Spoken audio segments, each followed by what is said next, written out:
જ્યારે રાજકોટથી સમાચાર સામે આવી રહ્યા છે, જેમાં સ્વર્ગસ્થ વિજય રૂપાણીને આજે પ્રાર્થના સભા યોજાશે. તો સમાચાર રાજકોટથી સામે આવ્યા. આજે સ્વર્ગસ્થ વિજયભાઈની પ્રાર્થના સભા યોજાશે. રેસકોર્સ ખાતે સ્વર્ગસ્થ રૂપાણીની પ્રાર્થના સભાનું આયોજન કરવામાં આવ્યું છે. જ્યારે પ્રાર્થના સભા માટે રેસકોર્સ ખાતે વિશાળ ડોમ ઊભો કરવામાં આવ્યો.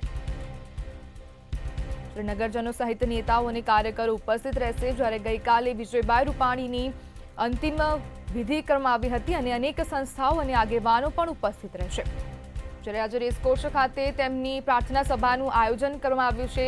જ્યારે ભાજપ અને સંઘના કાર્યકરો પણ મોટી સંખ્યામાં હાજર રહેશે અને ગઈકાલે અમિત શાહ પણ તેમની અંતિમ વિધિમાં આવ્યા હતા અને સેવાકીય સંસ્થા સાથે સંકળાયેલા લોકો પણ હાજરી આપશે. અને આજે પ્રાર્થના સભા છે તેમાં ભાજપના નેતાઓ અને કાર્યકરો પણ ઉપસ્થિત રહેશે. જ્યારે પ્રાર્થના સભા માટે રેસકોર્સ ખાતે વિશાળ ડોમ બનાવવામાં આવ્યો છે.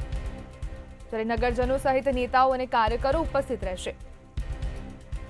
અનેક સંસ્થાઓ અને આગેવાનો પણ ઉપસ્થિત રહેશે.